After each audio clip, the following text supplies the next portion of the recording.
So anyway, that's my story. And when we did go back in 2016, they have taken out a lot of the cabins, the interior cabins specifically, but I do believe it may be numbered differently. I did not check, but I think the cabin is still there. But with the refurb, it's my understanding from just reading various things, pieces of information, that a lot of times spirits will leave if the atmosphere is changed so much or new energy is brought on. And I did feel a difference when I did walk on the ship, because the first question from our colleagues is the energy, is so interesting. They use the word energy. Is the energy of the ship still there? Because that energy was like no other ship I've ever been on. And you felt the history, and you felt it was so strong. And I think that's one of the reasons why it was so special to a lot of people, because one, she was an old lady, and ships and airplanes for that matter are near and dear to people who work on them. Because when you live on them, that is, where you leave part of your energy. And all of our energy is still so connected to that ship. But if anyone out there has not made it out there to visit the Rotterdam, she is still beautiful. Some of the lounges are still exactly the way they used to be. Not everything is exactly the way it used to be, but they have preserved some beautiful things there. And it was magical when we went. I was very emotional. I love the wood. The wood in that ship was just spectacular. And I mean, I understand why it had to be retired, because it was a fire hazard after a while. But at the same time, it was just gorgeous, the appointments that they had. And it was such an elegant ship. You mentioned that there were a few other ships you've ever been on, or nothing that ever would compare to the Rotterdam, but the Stella Solaris, which is a ship I worked on 2 years prior to coming to work for Holland. And that ship was built in like the 50s, around the same time that the Rott was built.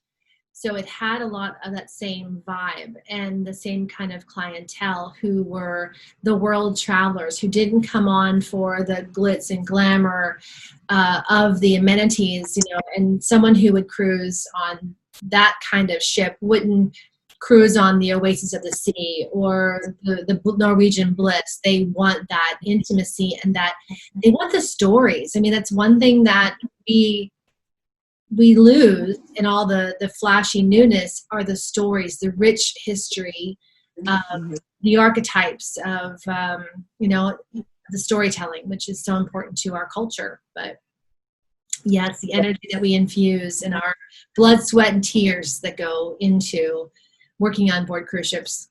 Absolutely. I'm just so privileged to have been able to be exposed to that part of that era. And being able to feel what that era was like, because like you said, the Rotterdam attracted a little bit different demographic, even from the other ships in Holland America, because it did the world cruise every year. And when you worked these grand voyages, or like you said, when you were asked to work on the Rotterdam, it was pretty much understood that you had proven yourself to be able to handle that particular clientele. Yeah. And that was a real compliment. And then when I met these, a couple Dutch over the years who just, their eyes were like, I was like a rock star to them. Like, you worked on the Rotterdam? And I'm like, yeah. I had no idea it was that big of a deal. I knew it was very dear to our hearts, but that, yeah, it was amazing. Well, good. A high five to you. Yay! Rotterdam, I said I wanted to come back and share about the Rotterdam. I was on the Stott, right? It was her inaugural year. I had gone on, I left the Rott actually and went to the Rotterdam. And then after that contract, I think I became social hostess, not during that contract, because I was, that was the European season. But eventually when I became hostess, it was actually on that ship. So I spent a lot of time I used to do the ship, the art tours that we used to have. I used to love doing them. And I remember the Statendam, the engineers, used to call it the Satan Dam, because they were that year. It was the Carnival infused. You had the Statendam, Maasdam, Rhindam, Veendam. Those 4 ships came from Carnival's money that went into the company. And the Stat being the first one, they just built it, and then it came out with flaws. And they're like, oh well, you can fix it while it's sailing. So the poor engineers, and they were forever having to repair this and this and this. Something was always going wrong. So the Indonesians picked up on it too. And all crew knew it was the Satan Dam. But the Indonesians had this belief. There was just outside the dining room, both on port and starboard side, they had these massive glass cases, if you recall, that had all kinds of Indonesian and Filipino art in it. And they had this Indonesian ceremonial sword that was displayed. And the way it was displayed was it was partially out of its case. And the Indonesians believed that because of the way it was displayed, it was, I don't want to call it a dishonor. I don't know if that's the word, if that's correct, but it was causing the spirits that were attached to the way it was displayed were causing all these problems. So it was like a high spirit that was influencing everything going wrong on the ship. So I don't know if it was a joke or if it was somebody who said there's 2 options: either remove the knife, the sword, or you had to sail the ship back to Indonesia and sacrifice a black chicken on the bow. Again, I don't know. Whoa! No, I hadn't heard that story either. And in the end, the Seattle office removed the sword from the ship so that would help to satisfy the myths of the Indonesians and put their minds to rest. And then it kind of removed the energetic, I don't know, maelstrom that kept visiting different areas and causing things to break. But that was just one. And then it became the Statendam again.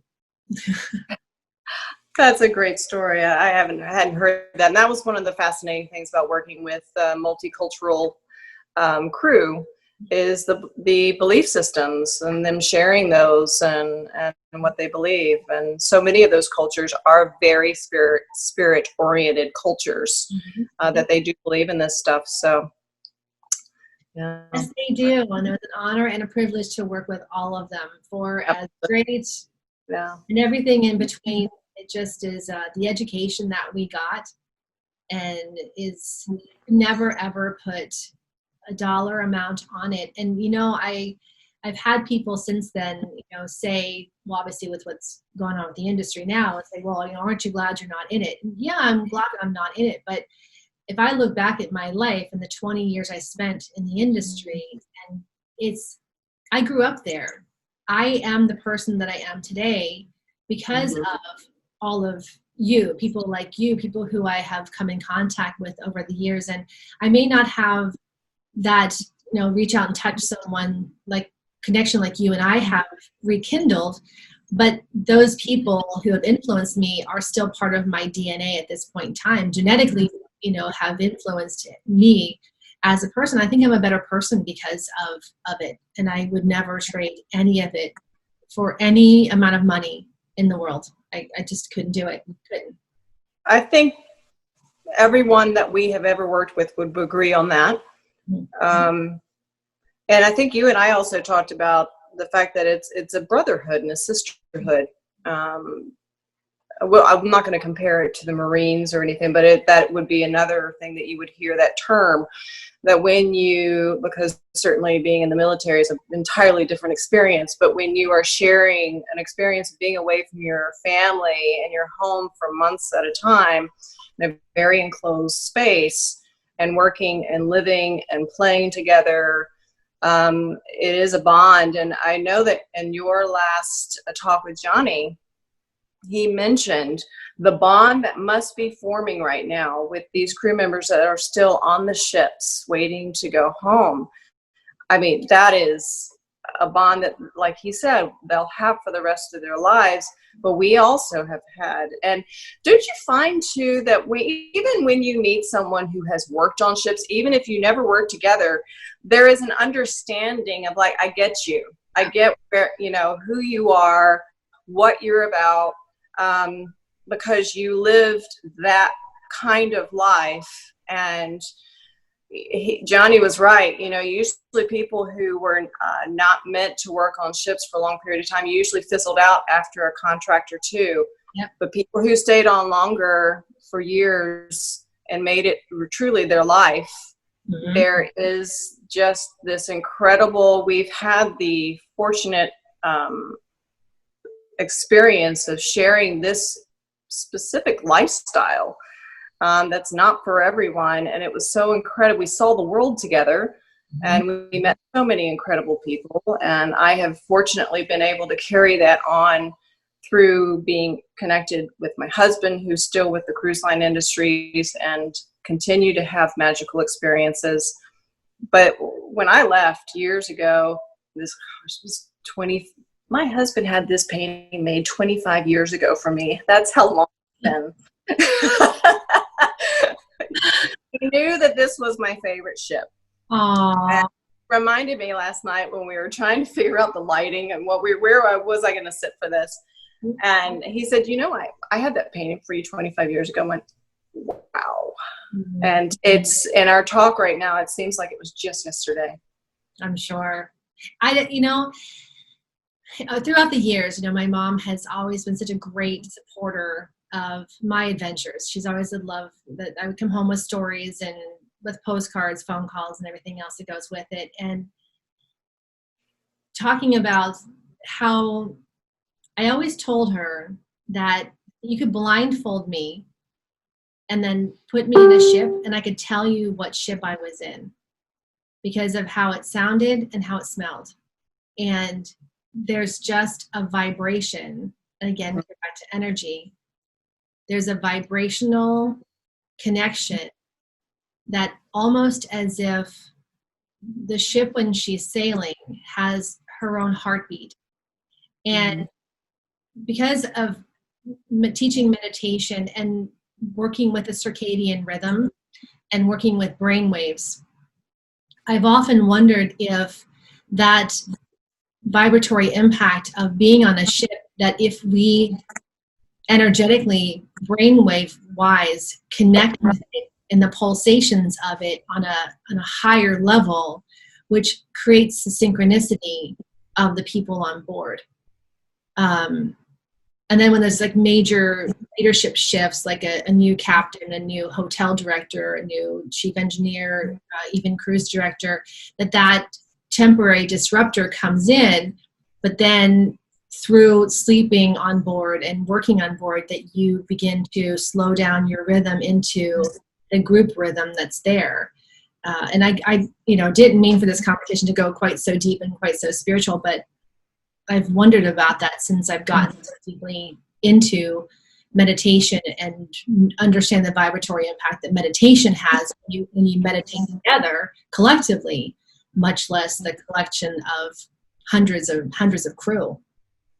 I think there's something to that, Yvette. And the reason I say that is because after I left ships, and I don't know if you've ever noticed, if you've ever even watched this show, Star Trek, the one with Jean, or I forget which generation, Next Generation maybe.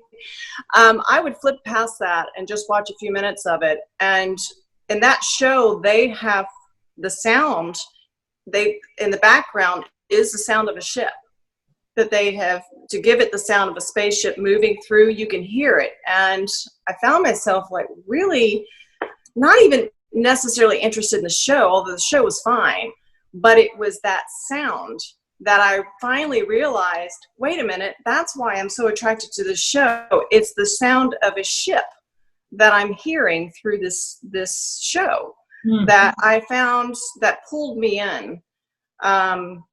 I just always thought that was really interesting because I've never been a Star Trek fan. There are a lot of Trekkies out there, but I've not been one of them. But that sound pulled me into it, and just it was something very calming about it. So I think you're onto something. Something. I think I'm going to do some reflecting on that.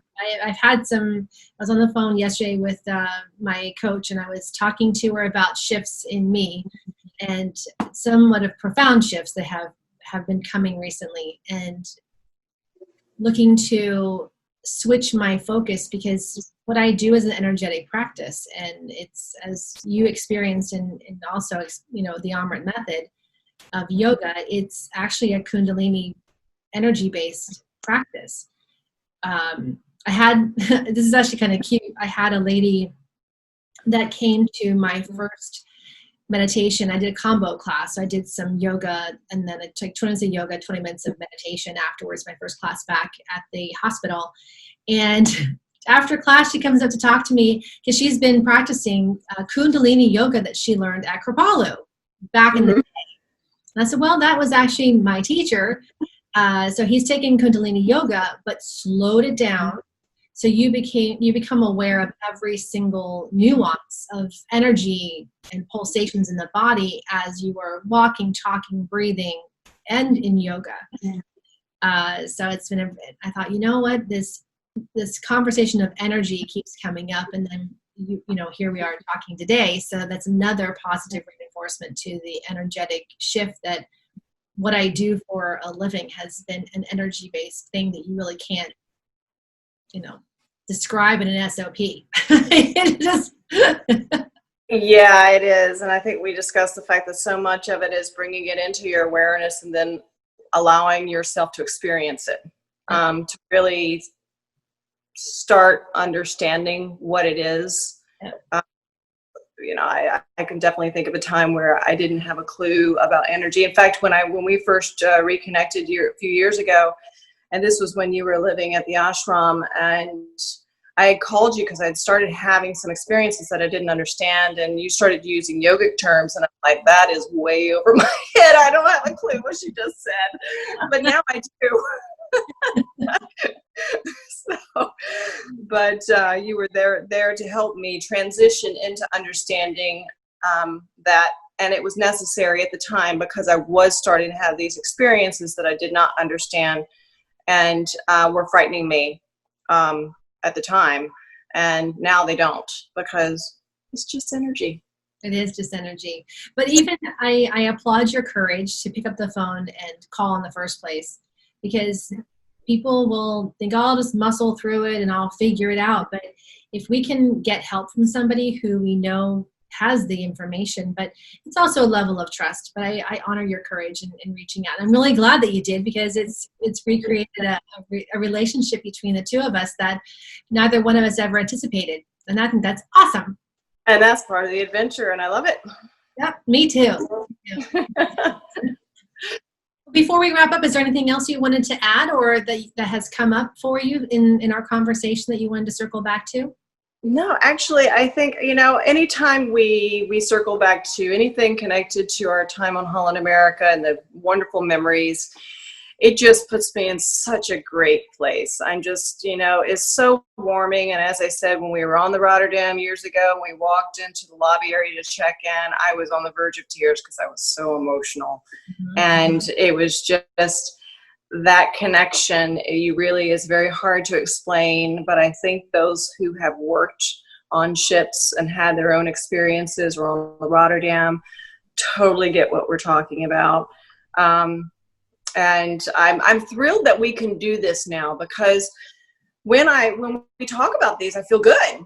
I feel great. I feel in gratitude that I had these experiences, regardless of what's going on in the world right now. I have those memories that I can go back to and go, yeah, but look at what a great life I've had up to this point, and it's going to be great as well moving forward. But there's also, life is going to throw us challenges, and that's just part of it.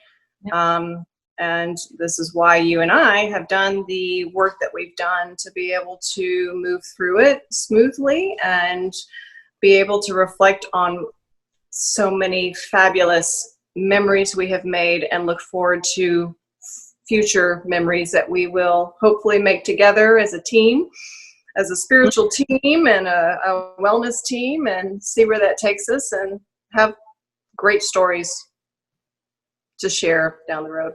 Well, Bella. Hi, Bella. She's been laying down over there, minding her own business until we got to talking about energy, and that got her stirred up. But, you know, I do want to, in closing, comment on the job that Holland America has done in getting their crew home, because the industry continues to be vilified. Everyone's looking for someone to blame, but they have just put the effort of Hercules forth to get crew home by crew movements from combining ship crew nationalities to then sailing those ships to their home countries, and then to sit and wait until that home country will allow their own people to return. I just heard, I won't name which country it was, but there's a country who wants to charge the cruise line for landing their nationalities. They need to have this. They've got these crew members who are nationals, who the country wants to charge the cruise line to land them in their home country, which makes that's extortion. So that's going on. They still have to go into quarantine once they're landed. There have been countries who've turned their own away.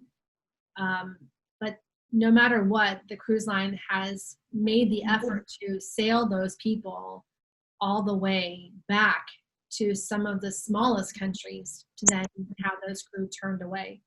And that's just so sad. So sad. But the financial responsibility that Holland America has put forth is just, it's impressive, and for them doing the right thing. And I don't think anybody really, they don't report on that side of it in the media. They only say the bad stuff. And I just wanted to close with that, because it's important that people know that it's just, I honor the people in the office who are doing all this work, and how the stress that they've been dealing with since the very first day that COVID hit and it became an issue on a cruise ship. But this is not the first virus that's hit a cruise ship, and it certainly won't be the last. And when it comes time for policies and procedures on board, I'm sure that they're doing everything in their efforts to come back cleaner than ever, cleaner and greener. Yeah. And there's not, I think you mentioned the media has just really slammed the cruise line industry, I think, unfairly. Mm-hmm. And this is where so many biases are put out there. And this is part of the reason that why I don't watch a lot of news. Because the few subjects that I do know a bit about, cruise lines are one of them. I will listen to a story and go, that is not even possible what you just said. So I've lost a lot of respect in the reporting. I'm going to say I'm a sensitive soul anyway, so watching the news, there's a lot of negativity, so I protect my energy from that as well. But my husband watches it, and he feels like we have to stay informed, and he enjoys it more, so he gathers the information that I need to know, and as long as I'm following protocol of what's going on locally, I'm good. You'd be surprised how little information you need. But inundate ourselves with so much, and then we get overwhelmed, and then we wonder why we're feeling overwhelmed. Yep, I totally agree. So shout out to all of the crew members, no matter what line you're on right now. We are through, and you guys are equipped for this kind of isolation. You've been taken to another level now of challenges that few would even be able to handle here on land. Both Johannes and I, when this pandemic started, we talked about the fact that crew members on ships are already conditioned to deal with these circumstances better than most, because of the lifestyle that we chose. Mm-hmm. And that is part of their journey. And I believe, from what I've heard, at least with the Azamara ships and talking with Johannes, and just a couple of the crew members reaching out to me of how are you and how are you doing on board, and I said we're keeping our chins up. staying positive. And, you know, that's a practice on ships that you've had to do every day. When you're on anywhere from 4 or 5 months to a year, and you're out there every single day without a day off, you just learn to cope. And so kudos to all of those guys out there, and we love you. We will always be connected to you, and please let us know landside if there's anything we can do for you as well. Absolutely, anytime, anywhere. So Absolutely. all you gotta do is ask. That's it. Just put your hand up and don't be afraid to ask for help. Nope. Yeah. Even if it's just an ear. I say, hey, I'm feeling frustrated today, and I need to release it. Mm-hmm. So, yep. Well, this was fun as usual. Thank you very much. That almost looked like a boa. I will end with this now. Yeah. I had a feeling like if I were not upon the sea, we used to have our costumes and whatnot. Right. As a blackjack dealer, but I didn't have a feather boa. No, not for that one. Oh, the Royal Caribbean big spender number we used to do on the last night. That one I had feather boas for, but no, not. It's just a cat who looks like a feather boa. You just had to chime in. Her 2 cents worth. She's sitting here rubbing her face on my desk. Oh. Yeah, she's a happy girl. Happy girl. Well, thank you so much for making time for this. I really, really appreciate it. And I'm glad that we came back and circled back to it because it's a really great topic. It is. And I can't wait to hear from other folks who may have their own stories down the road. I know. They should post their stories down below. And if anybody who's watching would like to either share the story in writing or message me, and we can set up a Zoom call and, talk like this, I'm totally open to it. Oh, so much fun. Can't wait. Awesome. Well, have a great weekend, and thank you so much, Tonya. Give my best to Johannes, will you? Will do. Thanks again. You're welcome. Thank you. Bye. Bye. It's a long way to Tipperary. It's a long way to go. Was that good enough? A little flashback to the past. Thank you for joining me for today's Captain's Table Conversations with Yvette. Stay tuned for more, and be sure to like, share, and subscribe.